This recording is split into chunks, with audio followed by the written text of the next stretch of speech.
Sebelum kita membicarakan 6G dan telekomunikasi berbasis satelit, sebuah teknologi yang akan dengan cepat melewati generasi 5G yang akan membuat manusia melompat ke level yang peradaban manusia belum pernah terjadi sebelumnya.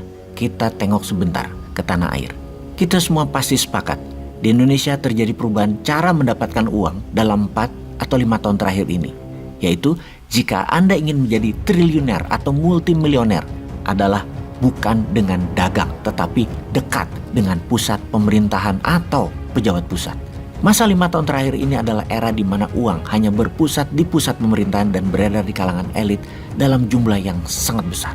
Oh maaf nih ya, kalau kalimat di awal ini membuat para pengagum pejabat sekarang, misalnya pengagum opung, pengagum pejabat yang membiarkan opung bermanuver walaupun melanggar banyak aturan, juga misalnya apa yang dilakukan adalah merugikan nation, namun karena menguntungkan pejabat di sekitarnya juga mempertebalkan kantong keluarganya, ya didiamkan aja dan Anda menjadi sebel sama bosman karena kalimat bosman super nyindir. Maaf loh ya, habis banyak yang mangkel namun gak bisa ngomong nitip lewat bosman, ya saya sampaikan.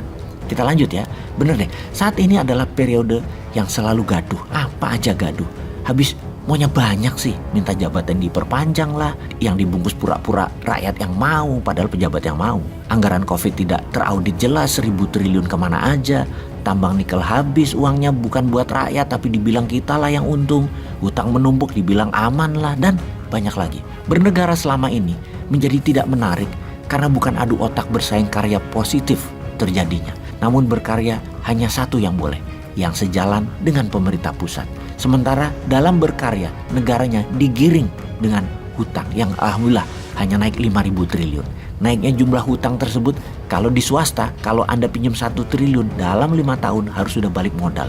Ini pinjam 5.000 triliun yang harusnya 5 tahun lagi hutang itu lunas dan kita punya aset produktif yang menghasilkan 1.000 triliun income per tahunnya.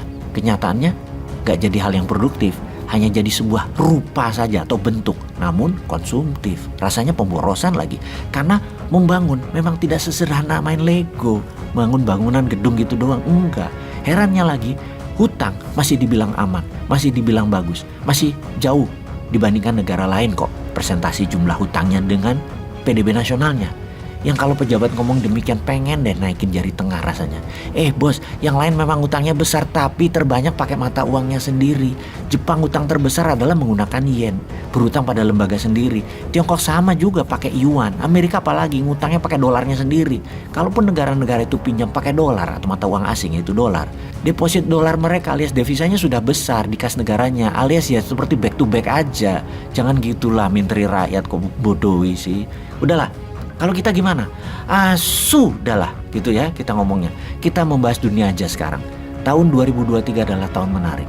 Tahun teknologi melompat ke level tertinggi di tengah-tengah kekacauan dengan segala yang tidak bisa diprediksi. Tahun 2023 tahun yang sangat berwarna. Tahun yang dibayangi resesi. Tahun yang dibayangi dengan turunnya daya beli dunia. Tahun yang diperkirakan akan mendapat gelombang Covid strain baru lagi. Tahun winter panjang bagi Eropa yang berimbas ke tahun winternya ekonomi dunia. Tahun perang Rusia baik panjang maupun pendek sehingga selesai, selama tidak pakai nuklir tak akan pengaruh bagi ekonomi dunia, namun berubah ekosistem kehidupan Eropa. Bagi dunia nggak terlalu. Tahun 2023 adalah tahun untuk terbang sukses berkelimpahan bagi mereka yang bisa mengadopsi, beradaptasi, dan mengambil peluang. Kita bicara 6G sekarang, bayangkan kita bisa mentransfer data 1 tera cuma dalam 1 detik memakai 6G. Bisakah membayangkannya? Bakal sehebat apa hal itu? Oke, kita kasih ilustrasi. Dalam 1 bulan, sebuah keluarga misalnya sang suami bekerja full work from home. Sang istri nonton drakor setiap hari di Netflix, anak-anak lihat YouTube dan belajar dari rumah 8 jam sehari. Penggunaan internet sebulan paling tidak lebih 200 GB. Jadi menggunakan 6G, 5 keluarga bisa disuplai kebutuhan internetnya sebulan hanya dalam waktu 1 detik. Sekali lagi, kita ulangi ya sahabat, hanya dalam waktu 1 detik. Ketika Indonesia mulai mengubah layanan dari 2G ke 3G di tahun 2008, dunia sekitar kita berubah. Dengan 3G, orang mulai chatting memakai BlackBerry, mengirim email lewat handphone masing-masing. Keren sekali melihat email masuk sendiri ke HP dan ada notifikasinya. Lalu di tahun 2014 masuk layanan 4G. Disinilah kita mulai melihat Gojek, GoFood, Traveloka dan startup bisnis mulai bermunculan. Kita mulai mengenal aplikasi banking. Kita melihat orang sudah jarang antri lagi di ATM. Semua memakai aplikasi banking. Saat ini sudah mulai masuk 5G yang bakal mengubah budaya kita lagi. Mobil tanpa supir atau driverless memerlukan koneksi 5G yang mana di Amerika Eropa sudah dipakai ribuan mobil otonomus driverless sudah di jalan-jalan. Lalu akan ada Go Drone di mana kita pesan makanan tapi diantar memakai drone yang berterbangan langsung ke rumah kita. Era 5G ini juga era metaverse di mana kita bisa nonton, jalan-jalan dan sekolah di dunia virtual. Bioskop akan jadi 4D karena orang sudah terbiasa nonton di dalam metaverse ini. Sekarang dunia sedang menguji coba 6G. Dulu-duluan antara Amerika dan Tiongkok, siapa yang akan memulai dan menguasainya? Bakal seperti apa dunia kalau era 6G ini diterapkan? Dengan 6G di tahun 2025 kita akan memiliki chips dengan jumlah koneksi 100 miliar sama dengan jumlah neuron saraf di otak manusia. Artinya komputer sudah bisa berpikir dan belajar seperti manusia. Era 6G ini adalah era robotik di mana kita akan melihat robot di mana-mana melayani manusia. Robot masak, mengantar makanan di restoran, mengobati orang sakit, dan semua robot ini terkoneksi satu sama yang lain dan saling belajar. Inilah zaman yang harus diantisipasi oleh umat manusia karena manusia tetap punya keunggulan dari robot dalam berpikir pakai 6G karena manusia memiliki wisdom atau kebijaksanaan.